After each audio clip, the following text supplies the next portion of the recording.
مولاي صل وسلم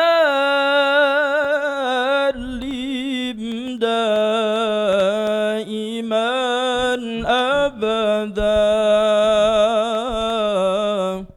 على حبيبك خير الخلق كلهم هو الحبيب الذي ترجى شفاعته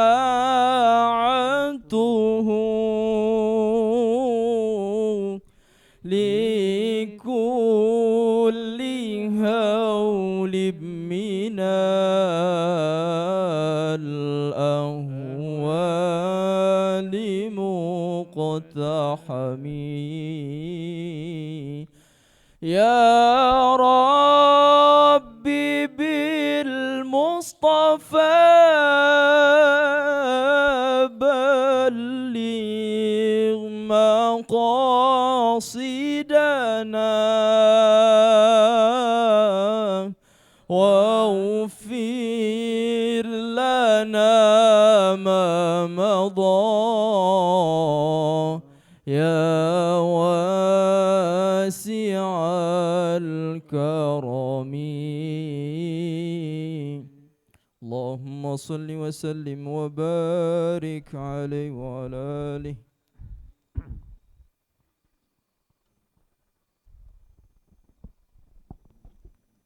Bismillahirrahmanirrahim. Ila hadratin Nabil Mustafa Muhammadin Rasulillah sallallahu alaihi wasallam wa ala alihi wa ashabihi wa azwaji wa dzurriyyati wa ahli baitihi wa ahli silsilati wa khususan ila masyayikhina wa masyayikhina wa asatidina wa asatidatina wa khususan ila muallif hadzal kitab Kiai Haji Hasyim Asy'ari wa muhaqqiqihi Kiai Muhammad Isom Halik wa ila muassis Ma'had Al-Hamidiyah Kiai Haji Ahmad Syekhu wa ibunya Isolha wa alaina wa syai'un lillahi lahum al-Fatihah. A'udzu billahi minasy syaithanir rajim. Bismillahirrahmanirrahim. Alhamdulillahi rabbil alamin arrahmanir rahim maliki yaumiddin. Iyyaka na'budu wa iyyaka nasta'in ihdinas siratal mustaqim siratal ladzina an'amta 'alaihim ghairil maghdubi 'alaihim waladdallin. Bismillahirrahmanirrahim. Assalamualaikum warahmatullahi wabarakatuh. Alhamdulillahirabbil alamin wassalatu wassalamu ala sayyidina Muhammadin wa ala alihi wa ashabi ajmain amma ba'du. Para jamaah rahimakumullah, alhamdulillah kita duduk kembali dalam majelis kita ngasuh. Insyaallah kita lanjutkan ta'lim kitab Adabul Alim wal Muta'alim karangan Hadratus Syekh Kiai Haji Hasyim Asy'ari. Sebelum mulai mari kita sekali lagi membacakan suratul Fatihah ya. Kalau mengingat Hadratus Syekh maka tentu kita mengingat jam'iyah kita, Jam'iyah Nahdlatul Ulama yang barangkali sekarang sedang mendapat ujian. Mudah-mudahan para masyayikh kita diberikan keberkahan dan kejembaran hati oleh Allah Subhanahu wa taala dan bisa menyelesaikan semua masalah dengan baik. Dan terlebih untuk bangsa kita tentu saja ya, jangan sampai memberikan hal-hal yang tidak baik. Kita doakan bi barokati suratil Fatihah. A'udzubillahi minasyaitonirrajim. Bismillahirrahmanirrahim. Alhamdulillahirabbil alamin. Arrahmanirrahim. Maliki yaumiddin. Iyyaka na'budu wa iyyaka nasta'in. Ihdinas siratal mustaqim. Siratal ladzina an'amta 'alaihim ghairil maghdubi 'alaihim waladdallin. Halaman 65 Watsalitsa asyara, etika yang ke-13 ya. Bismillahirrahmanirrahim. Qala al-muallif rahimahullah wa nafa'ani wa nafa'na wa iyyahum wa amaddana bi asrarihi wa a'ada alaina bi barakatihi fid daraini amin ya rabbal alamin. Wa tsalitsa asyara, dan utawi yang ke-13 itu ayyuhafidho, bahwa yen menjaga siapa al-alim alal qiyami, untuk melaksanakan bisya'airil islami, dari syiar-syiar Islam, wa dhawahiril ahkami, dan melaksanakan hukum-hukum yang lahiriah, dhawahiril ahkam, min idhafatis sifah ilal mausuf. Al-dhawahir itu sifat, al-ahkam itu yang disifati. Ini susunan kalimatnya itu min dhawahiril ahkam, itu maksudnya adalah hukum-hukum yang lahir, yang lahiriah gitu ya. Jadi etika yang ke-13 ini kita diminta sebagai orang yang berilmu untuk selalu menjaga jangan sampai tidak melaksanakan pertama yang sifatnya itu lahir, ke syariat Islam lahiriah, kelihatan gitu. Kalau Hadratus Syekh di sini mencontohkan kaiqamati sholati, seperti melaksanakan sholat fi masajidil jamaati, dalam jemaah di masjid-masjid. Alhamdulillah para jemaah Al-Hamidiyah ini kan di rumahnya juga masing-masing punya masjid ya, punya musola. Kalaupun tidak di masjid, tidak di musola, ketika memungkinkan berjamaah itu fi sholatil jamaah gitu, itu berjamaah gitu. Karena kita tahu kan kelebihannya berjamaah itu melebihi 27 derajat begitu. Tentu bukan soal angka 27-nya, tetapi lebih baik daripada sholat munfarid, sholat sendirian gitu ya.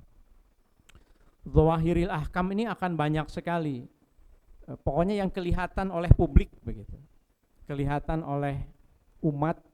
Jangan sampai orang guru ini, tenaga pendidik ini di depan siswa, siswi, di depan santri misalnya, itu kelihatan tidak melaksanakan syariat Islam. Kalaupun misalnya kita, kan kalau sholat itu bisa dijamak kalau sedang safar ya. Misalnya nanti Wali Songo nih, loh ini kok sholat zuhur, kok ini ustadz ini tidak sholat ya dari tadi. Misalnya mengamati gitu, tabayun, berikan penjelasan sekalian edukasi bahwa kalau kita sedang safar, kita bisa jamak sholatnya misalnya gitu. Jadi tidak sholat itu bukan berarti tidak melaksanakan sholat. Ini poin yang kemarin kan kita tabayun ya, kalau ada yang kemungkinan itu mawadhi'it tuham, tempat-tempat yang memungkinkan ada fitnah. Kemarin sedang Zoom online kan ya. Nah, contohnya banyak sekali gitu yang kemarin itu. Itu bagi seorang pendidik itu usahakan untuk, kalau saya itu contoh yang sederhananya ya, walaupun ya saya nggak tahu teman-teman mengalami atau tidak. Kalau berfoto itu misalnya berfoto ya berdua gitu dengan perempuan misalnya, itu mungkin tidak apa-apa gitu, nggak apa-apa, dan kenal juga saya mungkin sama ustazah atau siapa gitu kan, nggak apa-apa. Minta selfie atau minta foto misalnya, saya sering sekali sebagai narasumber gitu kan, diserbu gitu minta foto ini. Nah, saya selalu ingat pesantren, kalau mawadhi'it tuham itu saya bisa maknai di situ bahwa bagaimana untuk menghindari fitnah ya gitu. Kan foto itu sekarang bisa pakai AI, bisa diubah ya. Berdua foto misalnya berdiri pinggir-pinggiran, diubah menjadi sedang peluk-pelukan, kan bisa kan. Saya sudah praktekkan soalnya, supaya saya tahu benar nih bisa. Saya berikan perintah, ubah foto ini menjadi, itu luar biasa begitu. Kalau yang tidak paham AI itu akan menganggap ini benar. Tapi kalau yang paham AI itu akan tahu, ini ciri-cirinya AI ini. Gitu. Nah, jadi jangan sampai kita juga meninggalkan yang sifatnya syariat Islam. Wa ifsya'is salam, ini juga yang lahiriah kelihatan ya, dan menebarkan salam. Ifsya'us salam, menebarkan salam. Guru ketemu dengan muridnya, kadang-kadang gurunya, kadang-kadang muridnya, assalamualaikum misalnya gitu. Kalau di WA bagaimana? Ya saya harus katakan secara jujur, saya tidak selalu juga sempat menuliskan waalaikumsalam warahmatullahi. Walaupun setiap ada salam itu dalam hati ya waalaikumsalam. Tapi misalnya pertanyaannya itu assalamualaikum Pak Kiai atau Pak Prof misalnya, atau Pak Umar panjang, apakah besok bisa ketemu? Saya kadang-kadang langsung jawabnya itu insya Allah. Jawab salamnya mungkin tidak dituliskan gitu. Karena yang tapi yang memberikan salam itu bagian dari ifsya'us salam. Alhamdulillah. Walaupun sekarang salamnya sudah pakai ikon ya. Tinggal klik assalamualaikum. Itu lebih utama mana tuh kira-kira tuh? Ngetik gitu atau sama aja ya? Ya, sama aja ya. Sekarang pakai suara juga bisa kan? Gitu. Klik waalaikumsalam. Kalau saya sedang nyupir menjawab WA ya pakai audio. Walaupun kadang-kadang ada kelirunya. Tapi intinya adalah ihya'u sya'airil Islam, menghidupkan syiar Islam ya, wa ifsya'us salam.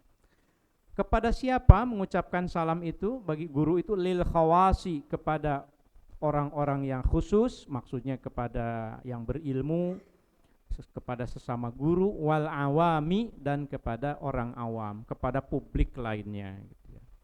Assalamualaikum. Kalau jadi narasumber mungkin seminar atau apa, awali assalamualaikum. Itu bagian dari ifsya'us salam. Absus salam wasilul arham. Wal amri bil ma'rufi ay alal qiyami bi. Jadi wawunya itu atop ke bi sya'airil Islam. Wal amri, dan melaksanakan amr bil ma'rufi, menyuruh bil ma'rufi pada kebaikan, wan nahyi ay wal qiyam alal qiyami bin nahyi, melarang anil munkari, dari kemungkaran. Amar ma'ruf nahi munkar. Kalau bisa dengan kekuasaan, lakukan dengan kekuasaan, kan gitu ya. Man ra'a minkum munkaron falyughayyirhu biyadihi. Kalau tidak bisa fabilisanihi, minimal lisan, tegur. Kalau tidak bisa fabiqalbihi, minimal kita tidak setuju dengan kemungkaran itu. Amar ma'ruf nahi munkar. Ma'as sobri, disertai dengan sabar, alal adha, atas tekanan. Al adha itu bisa ditafsirkan as-sayyi, sesuatu yang buruk, as-sayyi atau al-qadr dengan za ya, dengan titik al-qadr. As-sayyi yang buruk, tekanan. Maksudnya cobaan. Ma'as sobri, disertai dengan sabar, alal adha, atas tekanan yang kita terima itu. Pastilah yang namanya amar ma'ruf nahi munkar, dakwah pasti ada tekanannya. Shodi'an, disertai juga dengan terang-terangan, bil haqqi, untuk mengatakan kebenaran, bil haqqi, atas kebenaran, indal kubaroi, di hadapan para pembesar. Maksudnya di hadapan tokoh-tokoh atau di hadapan siapa, harus mau mengatakan yang benar. Jadi apa itu kalimatnya? Qulil haq walau kana murran. Katakan kebaikan itu, kebenaran itu walaupun pahit gitu. Katakan kebaikan itu walaupun pahit ya. Shodi'an bil haqqi indal kubara.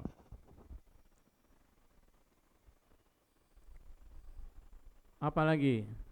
Badilan. Jadi amar ma'ruf nahi munkarnya, pertama harus sabar, itu syaratnya disertai dengan sabar. Yang kedua harus terus terang, gitu. Poin kedua itu shodi'an bil haq. Yang ketiga badilan nafsahu lillahi ta'ala, pasrah, menyerahkan. Badilan itu menyerahkan nafsahu, dirinya, jiwanya, lillahi ta'ala, kepada Allah ta'ala. La yakhafu, tidak perlu takut siapa al-alim, fihi, di dalam itu amar ma'ruf nahi munkar. La yakhafu, tidak perlu takut, lau mata laimin, celaan orang-orang yang mencela. Udah nggak usah dipikirin deh. Kalau sedang berdakwah, kalau sedang mengatakan di jalan yang benar itu, menurut kita memang benar kok ini, ya saya katakan, cuma memang kan ud'u ila sabili rabbika bil hikmah.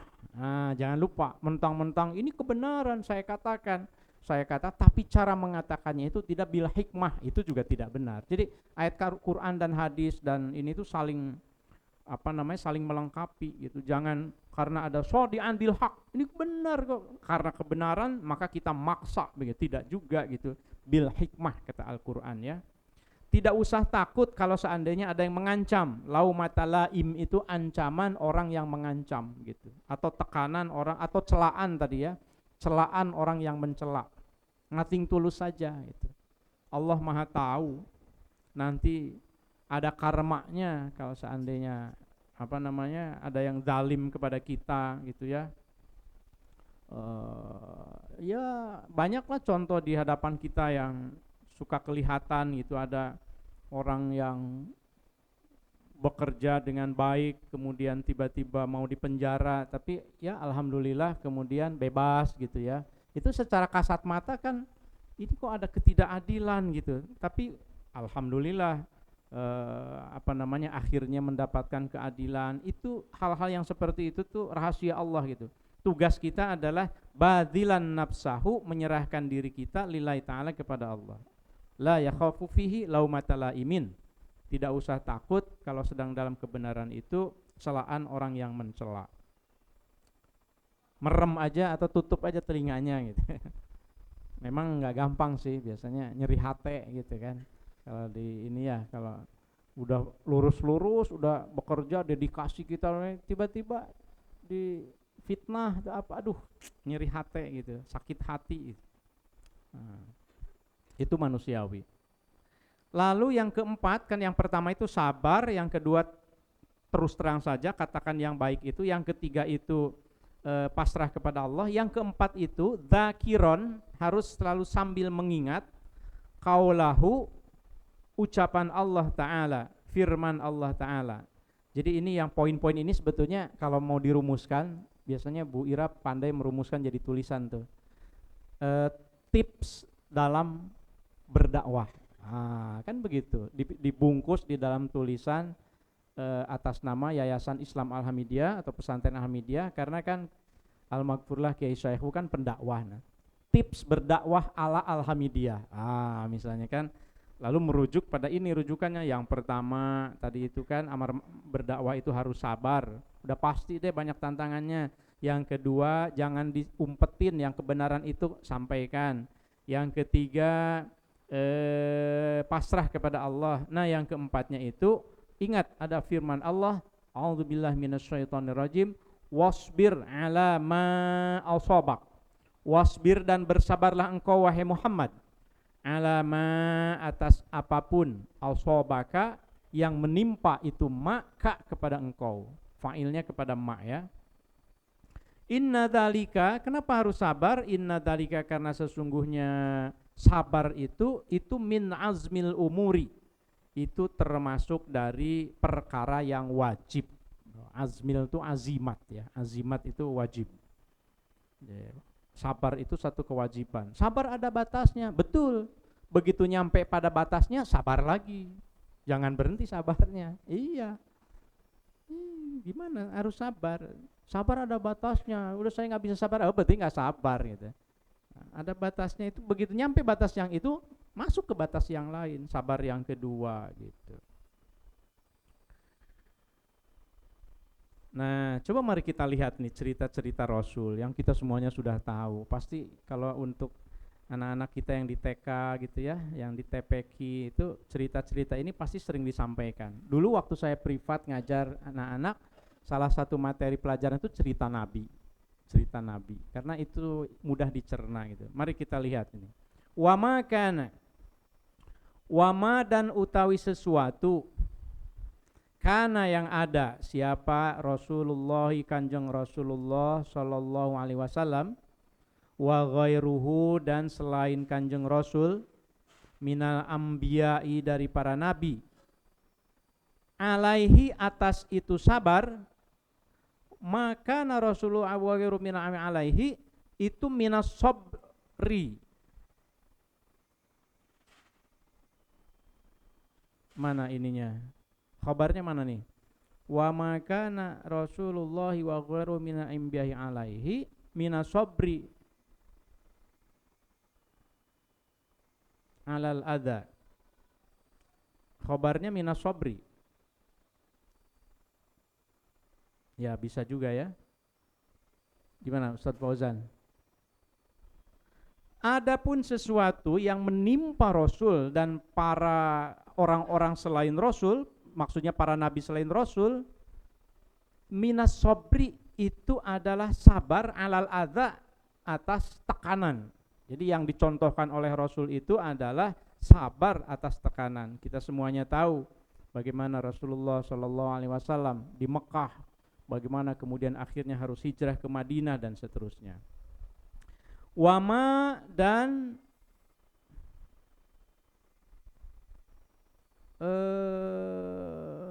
ini masih nyambung kelihatannya dengan minas sobri. Wama kan Rasulullah wama dan sesuatu kanu yang ada mereka, maksudnya para anbiya minal anbiya yatahammalunahu menanggung siapa al anbiya hu atas itu ma fillahi ta'ala karena Allah Ta'ala atau di jalan Allah Ta'ala min inkari atba'ihim yaitu adanya kemungkaran atau penolakan dari para pengikut itu anbiya. Jadi salah satu bentuk kesabaran yang sedang ditunjukkan maksudnya di sini adalah kalau Rasul jelas ya itu menghadapi tekanan yang ketika berdakwah, tapi ada lagi contoh kesabaran yang para nabi itu yatahammalunahu, mereka menanggungnya. Apa yang ditanggungnya itu penolakan dari umatnya. Nabi kayaknya nggak ada yang nggak ditolak ya. Semuanya itu kok nabi itu diingkari, min inkari atba'ihim, gitu. Yaitu pengingkaran dari para pengikutnya, alaihim atas itu anbiya. Mana contohnya? Mislu qisosi adama, misalnya tekanan yang diterima oleh nabi itu salah satunya mislu itu perumpamanya. For instance gitu, kisosi adama, kisah-kisah salah satunya kisah Nabi Adam, ma'abanihi bersama anak-anaknya Nabi Adam, Kabil, Habil, punya anak berantem, punya anak kakaknya membunuh adiknya, Kabil membunuh Habil misalnya gitu ya. Itu kan tekanan banget begitu untuk Nabi Adam yang diturunkan dari surga ke bumi ini. Nabi Adam harus menanggungnya. Wasyithin dan Nabi Sis, keturunan Nabi Adam juga.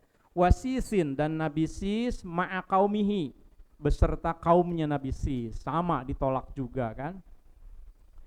Gitu. Wa Nuhin dan Nabi Nuh. Wahudin dan Nabi Hud. Jadi ini nyambung dari kisosi ya, mislu kisosi Nuhin Nabi Nuh, Wahudin Nabi Hud, Wasolihin Nabi Soleh, ma'a qaumihim bersama dengan kaum-kaumnya. Nabi Nuh jangankan kaumnya, istrinya, keluarganya, anaknya juga mengingkarinya. Gitu. Kaum Ad, Nabi Hud sama juga gitu ya. Wasolih.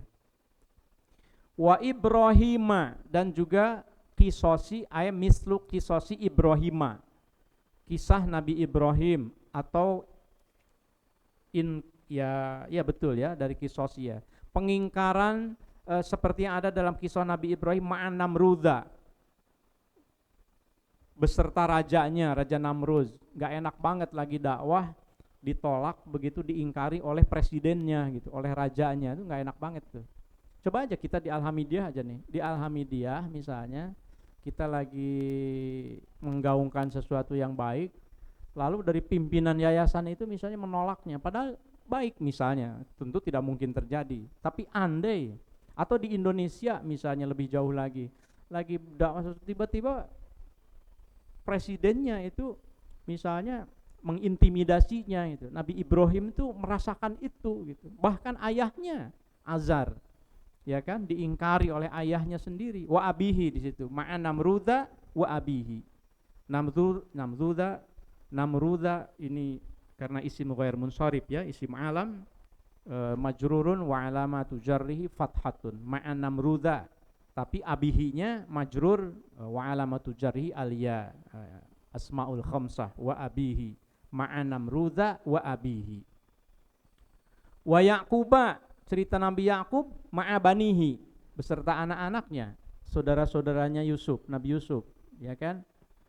Sampai Nabi Yakub sampai buta matanya. Bayangkan punya anak begitu, lalu kemudian ada mayoritas anak-anaknya itu melakukan makar gitu terhadap saudaranya. Itu gimana perasaan bapak itu coba? Kita semuanya orang tua, kalau kita punya anak yang melakukan itu, bayangkan itu dialami oleh Nabi Yakub gitu. Ditipu oleh anaknya kan. Saya mau ajak Yusuf gitu kan, untuk main-main, ternyata dimasukin ke sumur gitu. Itu sabar terus, coba sabar sampai Nabi Yusuf jadi raja gitu, baru kemudian sembuh lagi. Itu berapa tahun gitu. Jadi kalau kita mengalami ketika dakwah nih, baru dapat segitu aja udah cemen misalnya, udah deh saya udah nggak usah, saya nggak mau lagi deh ngajar di Alhamidiyah, nggak mau lagi dakwah, nggak mau lagi. Itu udah. Apalagi kalau kepala departemen misalnya, apalagi kepala departemennya di pesantren, kepala asrama, wah itu masalahnya, udah saya nggak mau lagi deh gitu ya. Termasuk saya, kalau saya juga kan manusia juga, ini ada jadi masalah itu gitu ya gitu. Nah, ini enak juga kalau kita sambil membaca ini kan menasehati diri sendiri kan, menasehati saya juga gitu. Ya sudah, itu nabi-nabi itu ditolaknya seperti itu. Wa Yusufa, sama isim alam juga. Jadi banyak isim alam ya, Adama, Namruda, Yaquba, Ibrahima. Jangan dikira itu sedang majrur, mansud. Itu sedang majrur sebetulnya. Tapi alamatu jarrihi fathatun. Wa jurra bil fathati ma la yansharif. Wa Yusufa, dan Nabi Yusuf, ma ikhwatihi, beserta saudara-saudaranya yang tadi itu. Sampai kemudian menjadi raja, dan karmanya, bukan karma sih, pokoknya akhirnya kebaikannya kan ditunjukkan oleh Allah. Cuma setelah bertahun-tahun begitu, dengan cara tertentu yang ditempuh oleh Nabi Yusuf. Wa Ayyuba, dan Nabi Ayub. Oh ya, saya lupa, ketika menyebut kisah Nabi Yusuf, saya selalu ingat bahwa surat Yusuf itu salah satu surat yang amat sangat digandrungi oleh para ahli sarjana sastra. Tentu saja kalau umat dalam konteks Islam sudah pasti ya, tapi dalam konteks para pengkaji sastra secara umum, bahkan di luar negeri, surat Yusuf itu amat sangat dikagumi karena alur ceritanya jelas. Mungkin satu-satunya surat yang penokohannya jelas, alur ceritanya jelas, dramanya itu naik turun begitu, itu luar biasa, dan happy ending. Itu kan kayak drakor banget gitu ya. Drakor happy ending nggak? Biasanya gitu. Oh, jadi naik turun ininya tuh zigzag begitu. Bagaimana Nabi Yusuf awalnya cerita mimpi gitu kan. Ra'aitu ahada asyara kaukaban, melihat 11 bulan, sampai jadi lagu kan, 11 bulan, 11 bintang matahari dan rembulan bersujud, dan seterusnya gitu kan jadi lagu, dan seterusnya. Sampai kemudian mengalami masa-masa dimasukin ke sumur, diangkat dari sumur jadi budak. Coba, Nabi jadi budak gitu, terendah sekali, titik nadir. Jadi kalau saya hanya jadi pedagang asongan tuh ya nggak ada apa-apanya juga gitu. Dagang asongan, kerja di pabrik ya itu nggak ada apa-apanya. Ini jadi budak begitu kan, diperjualbelikan sama seperti HP barang gitu. Budak itu kan diperjualbelikan, kemudian dibawa, kemudian tapi masuk penjara juga bahkan. Itu luar biasa. Nah, kemudian endingnya dengan tanda kutip tipu dayanya begitu ya, dengan strategi muslihat kepada saudara-saudaranya dibalas gitu ketika datang ke istana beserta siapa namanya adiknya itu Bunyamin gitu ya. Nah, itu sangat menarik, makanya sangat menjadi bahan kajian para sarjana. Salah satunya oleh Profesor Anthony Jones yang sudah wafat beberapa waktu lalu dalam usia 97 tahun saya kira ya. Itu kakek guru saya, karena beliau guru bagi Profesor Azumardi Azra. Beliau sering sekali berkirim email, setiap Ramadan, setiap Idul Fitri itu selalu kirim email, Eid Mubarak gitu, Ramadan Karim, selalu ngirim dari Australia. Beliau keahliannya adalah tafsir, salah satunya meneliti tafsir surah Yusuf gitu. Jadi nggak aneh kalau seandainya di masyarakat kita baca surat Yusuf supaya anaknya cakep, karena kadang-kadang begitu ya, ada begitunya ya gitu. Ya itu cara memaknai lain saja, bukan berarti musyrik. Ya kalau niatnya musyrik ya nggak boleh dong. Surat Yusuf ini punya kekuatan, itu nggak boleh, itu sudah syirik itu. Yang punya kekuatan itu la haula wala quwata illa billah. Tetapi kita ngambil ibrohnya dari cerita itu gitu ya. Wa Musa, kita cerita Nabi Musa juga, ma'a Bani Israila, beserta anak-anaknya Bani Israel, ba'dama najau, setelah selamat. Siapa Bani Israel? Minal bahri, dari lautan, dibelah lautan. Bani Israel diselamatkan oleh Nabi Musa. Kemudian setelah itu apa yang dilakukan? Apa yang terjadi? Mereka mengingkari Nabi Musa juga. Ketika Nabi Musa naik ke gunung, aku tinggal dulu ya. Berapa hari ya? 12 hari atau berapa? Saya lupa persisnya. Nabi Musa naik, kemudian ada orang yang dipercayanya, Samiri namanya, As-Samiri. Dijelaskan di dalam surat Al-Baqarah itu kan. Ini ada orang yang menghasut, kemudian ini Nabi kok meninggalkan kita, itu gimana itu? Udah kita balik lagi aja nih, ini ada sesembahan nih, nyembah sapi jadinya, anak sapi, patung anak sapi. Konon patung anak sapi itu bahannya saja itu memang dari debu yang diambil dari tanah yang diinjak oleh kuda begitu. Pokoknya ada mitologinya begitu, bahwa patung sapi ini punya kekeramatan tersendiri gitu, sehingga patut disembah gitu. Ayo siapa yang mau ikut saya, kata Samiri kan. Itu Nabi Musa, begitu turun Nabi Musa membawa amanat dari Tuhan, ternyata umatnya sudah ingkar. Jadi itu bagaimana, bayangkan coba, pemimpin niat mau mensejahterakan dan mengajak pada kebaikan kepada umatnya, tiba-tiba ketika pulang umatnya malah menentangnya gitu, gimana perasaannya coba. Wa Muhammadin, tentu Kanjeng Rasulullah Nabi Muhammad sallallahu alaihi wasallam, ma'a qaumihi, beserta kaumnya. Thumma ma'a ashabihi, setelah dengan kaum Quraisy juga dengan sahabat-sahabatnya. Fi yaumi Hudaybiyati, di dalam perjanjian Hudaybiyah, pada hari perjanjian Hudaybiyah. Kemudian wa yaumi qismati, dan ketika pada hari pembagian rampasan. Al-qismah itu pembagian. Jadi pada hari pembagian harta rampasan. Begitu Rasul membagikan harta rampasan sesuai dengan wahyu dari Allah, umatnya ada yang menentangnya. Ini enggak adil ya Rasul, kok begini cara baginya? Ada gitu. Jangan dikira gitu Nabi tidak ada yang mengkhianati. Perjanjian Hudaybiyah juga ada yang mengkhianati dan seterusnya ya. Sampai-sampai hatta qala, sampai-sampai bersabda Rasulullah, rahimallahu akhi Musa.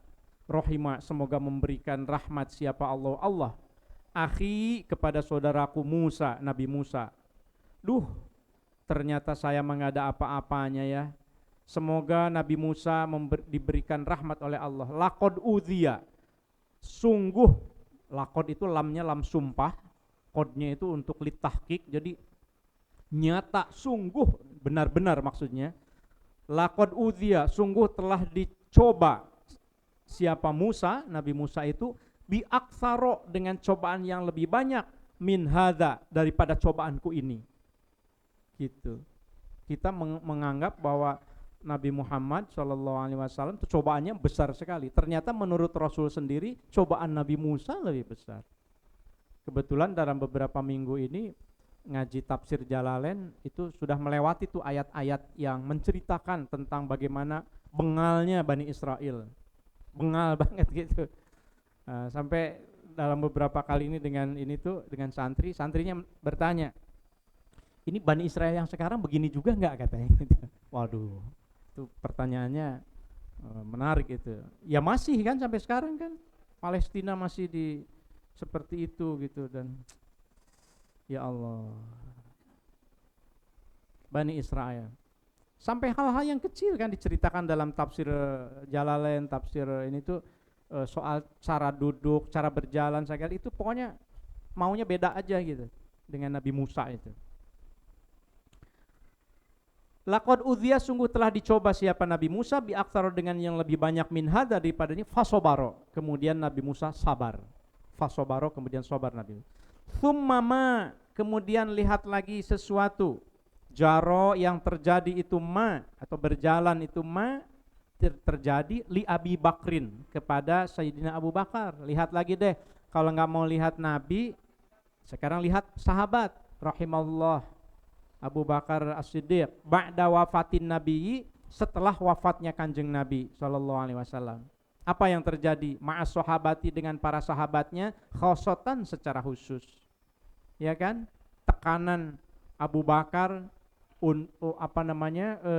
ketika Nabi wafat itu sangat besar sekali, karena Ahlul Bait itu kan menganggap bahwa yang paling berhak mewarisi kepemimpinan itu Ahlul Bait. Nah, masalahnya siapa Ahlul Bait itu? Apakah keluarganya saja, Sayyidina Ali dan keluarganya dan seterusnya, sehingga kemudian muncullah ada aliran Sunni, aliran Syiah. Muncullah faksi politik, ada perang Jamal, ya kan? Berat sekali itu menghadapi itu. Kok perang dengan sahabat gitu? Ya itu yang dihadapi oleh Sayyidina Abu Bakar sebagai khalifah pertama. Bahkan summa ma'a ahli riddati, ada lagi tantangan, tekanan yang diterima oleh Sayyidina Abu Bakar dengan ahlur riddah. Riddah itu murtad. Ada sahabat-sahabat yang murtad, sehingga muncullah perang Yamamah.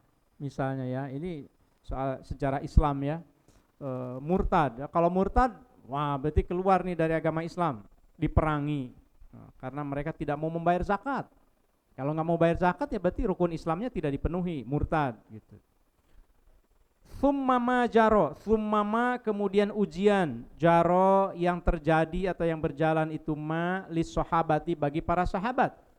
Radhiyallahu anhum, semoga Allah memberikan keridhaan kepada para sahabat. Apa misalnya? Min muqasati ajlafin nas. Ini kalimatnya panjang nih.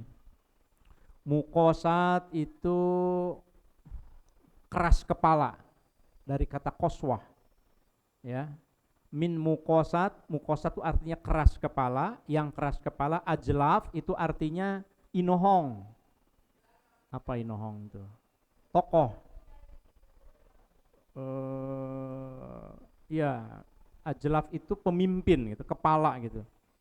Jadi ada yang terjadi para sahabat itu min muqasati ajlafin nasi, dari keras kepalanya para tokoh masyarakat di Arab pada saat itu.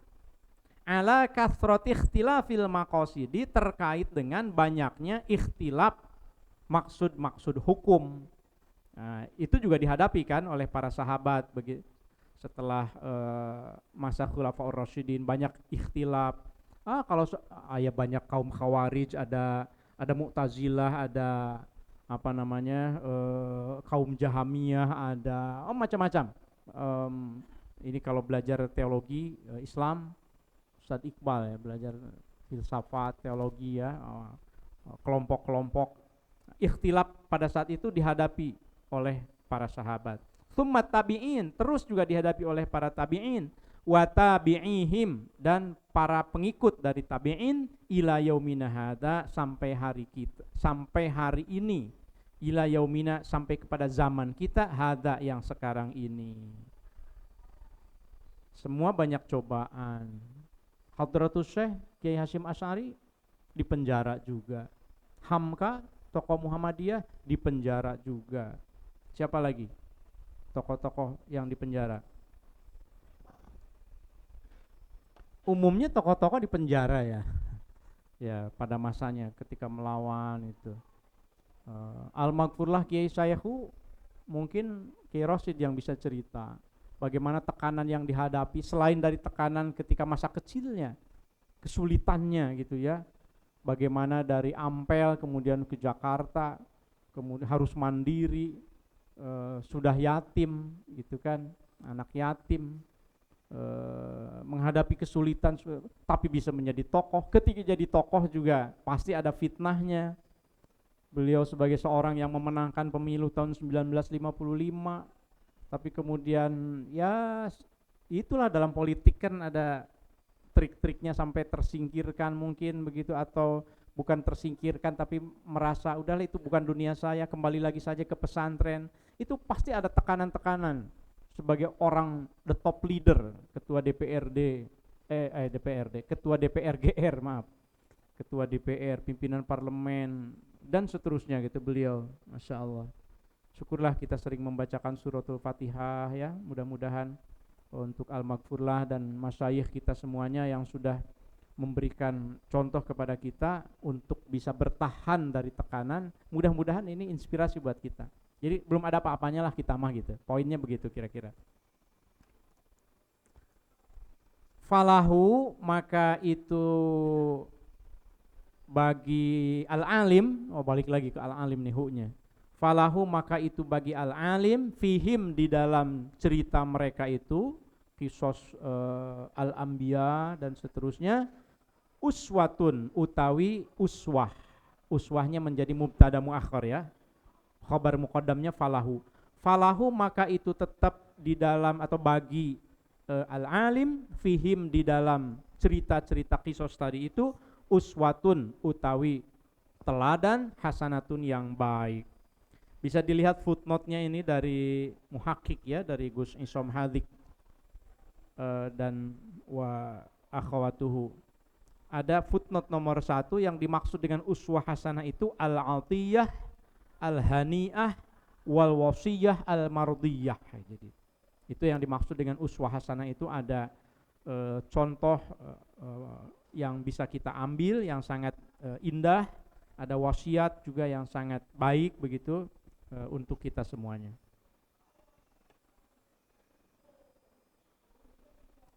Mungkin sampai di sini dulu saya ingin mungkin beri kesempatan kepada jemaah karena berikutnya panjang juga, tapi kalau keburu insya Allah saya tambah sampai menit 40 tadi ya Mas Cagun ya. Silakan kalau ada yang mau disampaikan. Ya, silakan dari para jamaah yang ingin bertanya hal apa yang disampaikan oleh Pak Kiai. Persilahkan. Mungkin dari jamaah laki-laki, bapak-bapak. Jamaah ibu-ibu. Wira. Udah siap-siap nanya nih. Ini ada pertanyaan dari Zoom. Coba kita lihat sambil nunggu yang di sini. Ini masih pada kesapean habis acara SDIT ya. dari Pak Suyatno. Assalamualaikum. Waalaikumsalam. Ngapunten, mohon penjelasan yang lebih detail tentang sabar. Apa indikator bahwa kesabaran seseorang itu sudah mencapai titik haram? Waduh. Atau tidak benar menurut syariat. Sabar, kalau seandainya dengan sabar itu maka terjadi kemungkaran, maka itu kita tidak bisa sabar lagi. Tetapi harus kulil haq walau kana murron tadi itu harus tampil, harus bertindak begitu. Memang bagi masing-masing tentu beda-beda ya tingkatnya, tergantung dari kita kan ya. Ada yang baru diberikan tekanan sedikit itu udah nggak sabar, maka dia bereaksi. Tapi ada juga yang cool gitu, oke sabar dulu gitu. Kita cari deh solusi islah, ada nggak nih islah yang terbaik begitu. Kalau seandainya masih ada, alhamdulillah gitu. Tapi kalau dengan sabar kita mengakibatkan terjadinya kemungkaran, didiemin, malah terjadi misalnya tindakan kekerasan, ya Keluarkan itu mah ilmu silatnya misalnya, kan nggak apa-apa juga gitu. Yang jago silat di sini kan siapa nih? Ya, gitu ya. Oh, gitulah, ada batasnya tentu. Ada yang lain? Belum?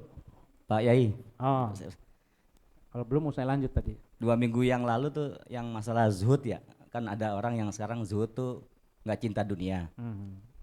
Justru saya baca, tolong dibenarkan apa gimana, dikoreksi lagi. Zamannya Syekh Abdul Qadir Jilani atau Nabi Muhammad tuh justru ketika mau melamar perempuan tuh pakai onta merah gitu ya, onta yang sangat mahal. Berarti kan zuhud itu ada mengalami penyempitan makna atau bagaimana? Penjelasan itu aja Pak ya. Iya. Ya. Zuhud ya, zuhud itu kemarin kita bahas, zuhud itu meninggalkan al-aghrad ad-dunyawiyah. Jadi niat-niat, tujuan-tujuan yang sifatnya duniawi, zuhud itu meninggalkan duniawiyah, katakanlah begitu ya. Bagaimana pemaknaannya? Tentu saya kira mungkin yang lebih penting itu adalah esensinya. Esensi dari zuhud itu meninggalkan kemaksiatan. Ada masa tertentu ketika kalau seandainya menggunakan duniawi, dekat dengan duniawi, maka akan terbawa dan terjerumus kepada duniawi itu. Spiritualitasnya hilang. Maka bagi Imam Al-Ghazali misalnya, saya keluar dari itu deh misalnya. Walaupun kan Imam Al-Ghazali juga sangat dinamis perjalanannya gitu ya. Tapi ada kalanya, apalagi pada zaman sekarang, tentu tadi yang dicontohkan oleh Mas Ustadz Iqbal juga ada cerita di masa lalu bahkan begitu ya. Memang fluktuatif tergantung zamannya saya kira ya. Kalau untuk zaman sekarang, saya membaca penelitiannya Abah Jagat ya. Abah Jagat itu Mas Budi Rahman Hakim sebetulnya namanya. Beliau punya pesantren Jagat Aras di Serpong. Beliau itu kan dari tarekat Qadiriyah Naqsyabandiyah ya. Beliau menulis disertasi di Leiden, di Belanda, bukan di Leidennya. Kebetulan saya ikut membaca disertasinya. Nah itu penelitiannya itu bagaimana kalangan mursyid di tarekat Qadiriyah Naqsyabandiyah memaknai zuhud di zaman ini. Apakah berarti pesantren Suryalaya itu misalnya atau pesantren kita harus menjauh dari politik, menjauh dari duniawi, menjauh nggak boleh punya HP, nggak boleh, apakah itu? Nah di situ menarik pemaknaannya dan intinya adalah yang lebih untuk sekarang itu yang lebih harus dilakukan menjauh dari keburukan-keburukan. Tidak apa-apa ada di sekitar itu, tapi jangan melakukan sesuatunya yang sifatnya itu keburukan duniawinya. Maka itu juga zuhud gitu. Saya kira tergantung zamannya ya. Contoh yang disampaikan Ustadz Iqbal, alhamdulillah ternyata dulu juga ada juga gitu. Karena Kanjeng Rasul itu kan setiap menyampaikan sesuatu itu selalu ada ilatnya dan memang kita ya ada ikhtilaf kadang-kadang. Termasuk misalnya bagaimana soal isbal misalnya kan, memanjangkan celana begitu sampai ke bawah mata kaki, isbal gitu kan. Kan riwayatnya kan ada beragam ya. Ada salah satu ilatnya itu adalah isbal itu pada saat itu karena ada orang-orang Arab yang kalau seandainya berjalan itu dia menampakkan kesombongannya dengan isbal gitu, dengan menurunkan gitu. Maka kemudian muncullah hadis-hadis. Tapi riwayatnya amat beragam tentu saja. Yang penting itu adalah kita memahaminya dengan baik begitu. Jangan menyalahkan begitu saja, jangan juga membenarkan tanpa tahu ilmunya. Baik.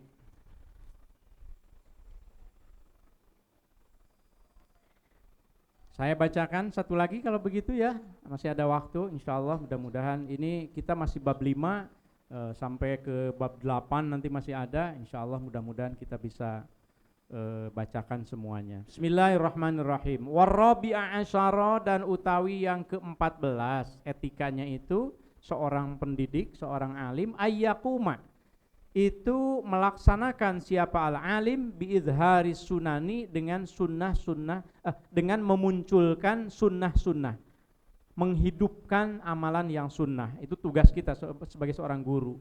Yang baik-baik itu dimunculkan, jangan diumpetin gitu. Syiarnya dimunculin saja.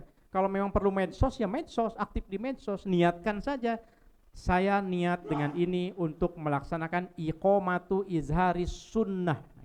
Itu kan jadi pahala kan.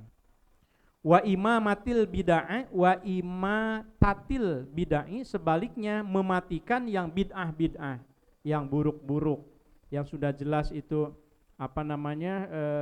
maksiat misalnya, matikan itu maksudnya kan ya ikut menyetop kita. Kalau ada hoax jangan ikut menyebarkan, berhenti saja di HP kita hoaxnya itu. Hoax tentang tentang kisruh di nasional, di kampung kita, di PBNU atau di mana, udahlah cukup di kita saja gitu ya. Karena sekarang lagi rame juga. Wa bi umurid dini, dan melaksanakan atau bi izhari umurid dini, juga munculkan atau giatkan urusan-urusan keagamaan, wama dan urusan-urusan fihi itu tetap di dalam masalihul muslimina, utawi kemaslahatan baik kaum muslimin. Kalau posting di IG itu baik, di TikTok itu baik, ya silahkan. Alat tariqil ma'rufi, sesuai dengan jalan yang dikenal, yang baik begitu, yang dikenal baik ya, ma'ruf, syar'an secara syariat. Al-ma'lufi juga yang berarti alat tariqil ma'luf, tidak ada wawunya ya, wal ma'luf misalnya. Ada yang ada wawunya enggak? Alat tariqil ma'rufi syar'an wal ma'lufi, itu lebih enak tuh kalau ada wawunya tuh. Tapi kalau tidak ada ya sama, ini maksudnya sifat ya. Al ma'lufi yang mu'tadun lah. Al ma'luf itu yang dianggap biasa. Al-ma'luf yang dianggap biasa, adatan secara adat, wa tab'an dan secara tabiat. Wala yardo, dan tidak ridho siapa al-alim min af'alihi, dari perbuatan-perbuatan al-alim, adh-dhahirati yang nampak, wal batinati dan yang tersembunyi, bil jaizi kelawan yang boleh begitu, minhuma dari adh-dhahirah wal batinah. Bal ya'khudha ayyakuma, ada enggak annya? Kalau dari wala yardo mungkin bal ya'khudhu ya, itu kalau mau ya'khudha, karena di sini dicetak ya'khudha berarti dari dari atas. Bal ya'khudhu, tetapi yang dilakukan oleh alim itu bal ya'khudhu, tetapi mengambil siapa al-alim nafsahu, dirinya al-alim, bi ahsanihima, yang terbaik dari itu adh-dhahirah wal batinah, wa akmalihima, dan yang paling sempurna dari adh-dhahirah wal batinah. Jadi maksudnya jangan merasa puas dengan sesuatu yang boleh kok begini juga.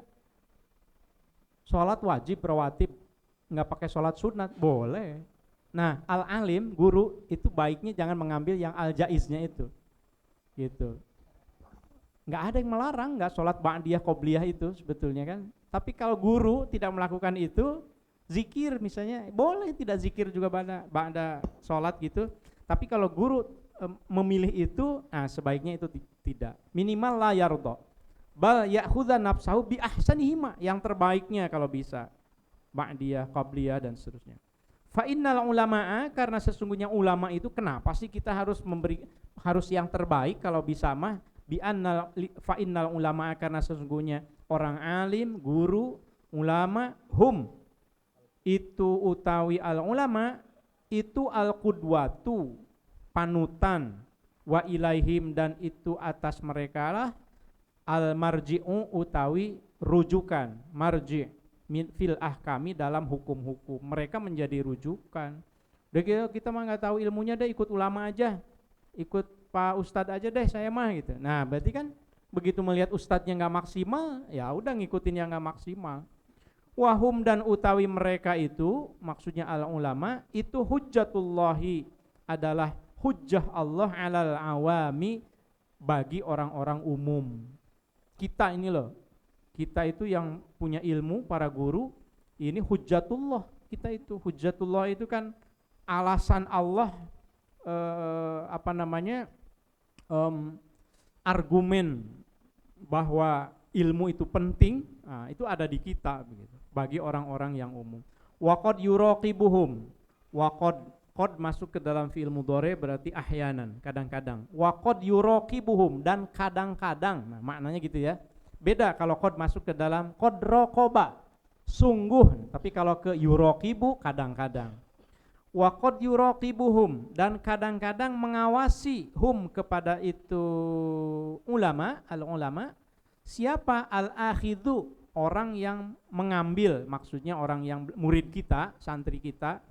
Al-akhidhu itu anhum, dari mereka, min haitsu la yanzuruna, sekira-kira tidak melihat itu al-ulama. Kadang-kadang santri kita itu ngambil contoh dari kita tanpa kita sadari, itu maksudnya. Kepala madrasah, kepala sekolah, kepala departemen melakukan sesuatu yang boleh sih sebetulnya gitu secara adat, tapi enggak sempurna. Dicontoh tuh sama anak. Oh, Ustadz juga kemarin begitu. Ustadz juga kemarin sholat enggak pakai kopiah misalnya gitu ya, padahal lagi di pesantren.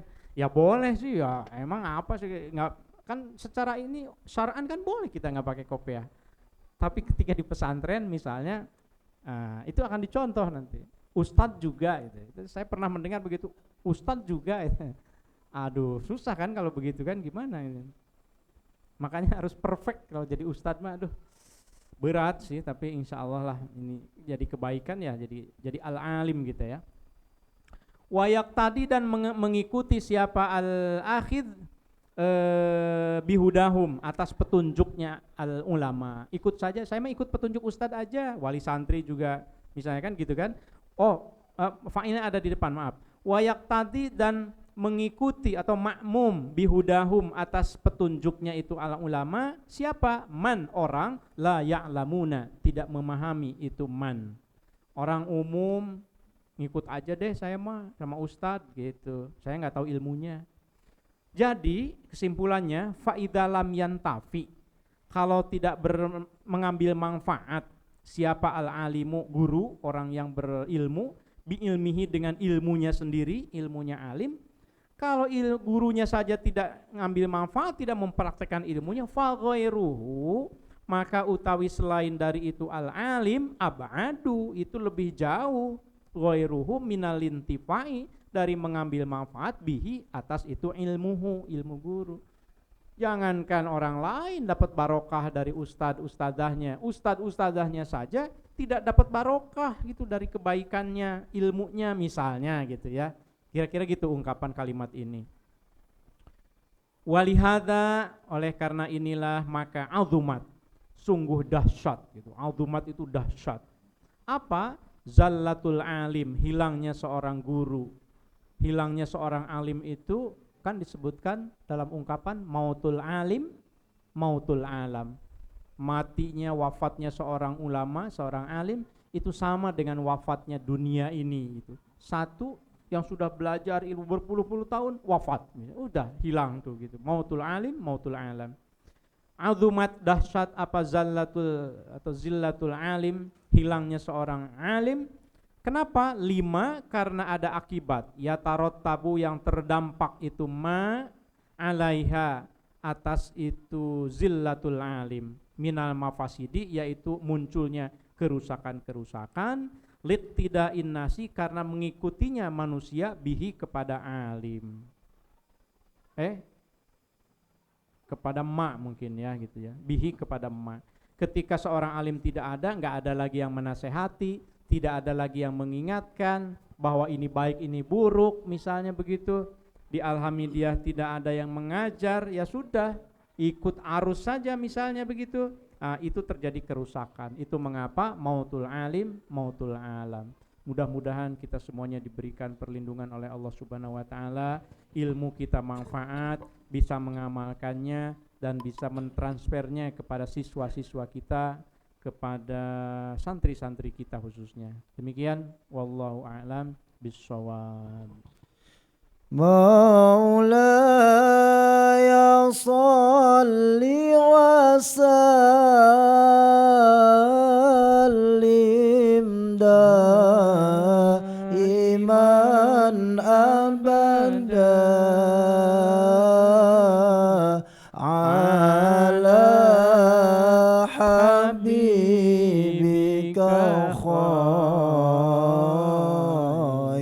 khairil khalqi kullihim huwal habibul ladzi turja syafa'atuhu likulli hawlin minal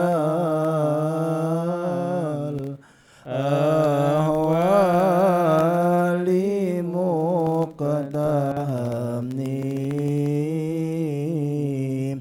ya Rabbi bil Mustafa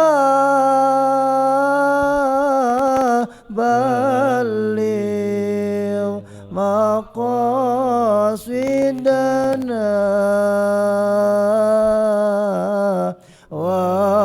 waghfir lana ma madha ya wasi'al karami